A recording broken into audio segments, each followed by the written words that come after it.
This is where I want to kind of talk to you a little bit about what's happening around us. I'm not sure how familiar you are with the Internet of Things. Take kind of a quick peek at the slide, and I'll just sort of put a couple words around this for you, right? So when I think about the Internet of Things, for all of you who aren't experts in this, let me just sort of keep this simple for you. There's something like 10 to 20 billion objects that are connected today through the Internet. Put this in perspective for you. By 2020, we expect that to be something like 40 to 50 billion objects connected together by the Internet. Now, what year are we in? This is only 2015. We're going to go from inception to date, going from 10 to 20 billion objects connected, and we think we're pretty darn connected today, to by 2020, something like 40 to 50 billion objects connected through the Internet. There's two things that are really driving this Internet of Things. One is the use of and the proliferation of these mobile devices. Somewhere, I have mine. So this wonderful mobile device, which is an airplane mode, by the way, but this wonderful device has something like 9 sensors in it.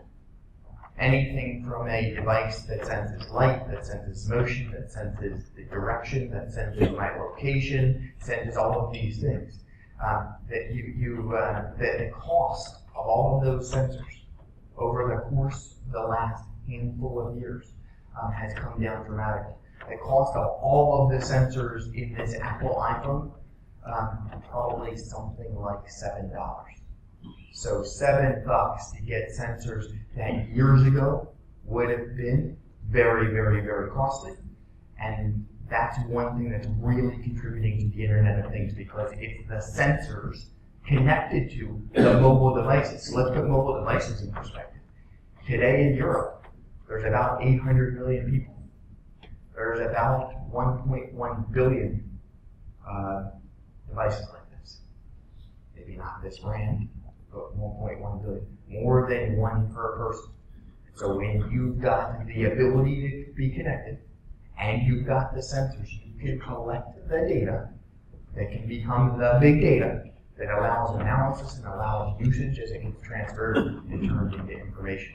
It is really, really, really changing the landscape for us, and it's changing really quickly how insurance companies need to respond. I want to give you a little bit of a sense, kind of an insight into this, not from my words, but let me show you a quick video that I think will give you a sense.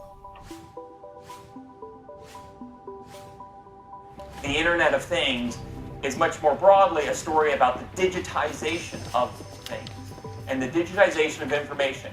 The blending of this physical and digital world is happening now.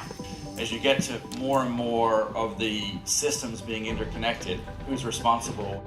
Are we measuring new risks that we couldn't price before, that we now can price? There's opportunity in there, there's also challenges in there. And this is the future that lays before us.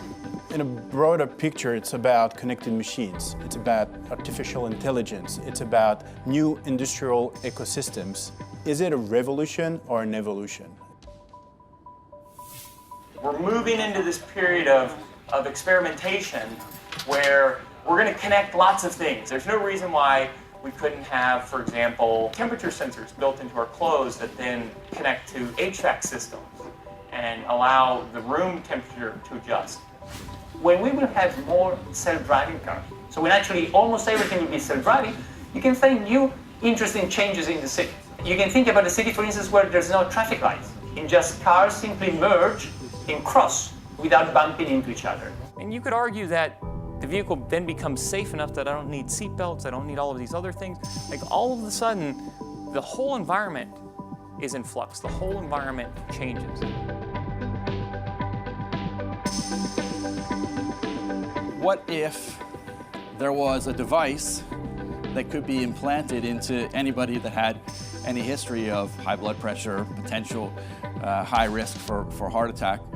That device would alert them and their doctor that that person was about to have a heart attack. When you got this convergence of digital and physical, what happens also is that we produce an incredible amount of data.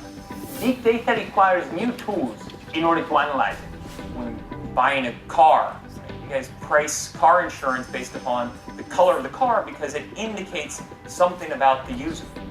What more might we know about the user if we had access to all of this different information?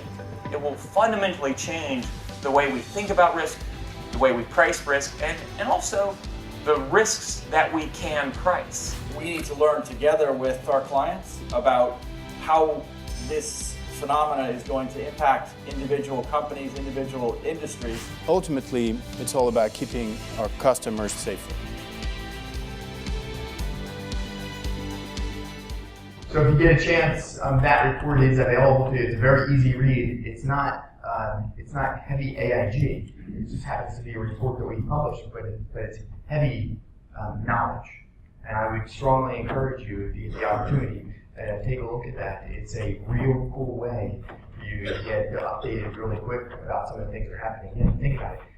10 to 20 billion objects connected to the internet today in 2015, most of the way through 2015, and that number is something like 40 to 50 billion by the end of 2020.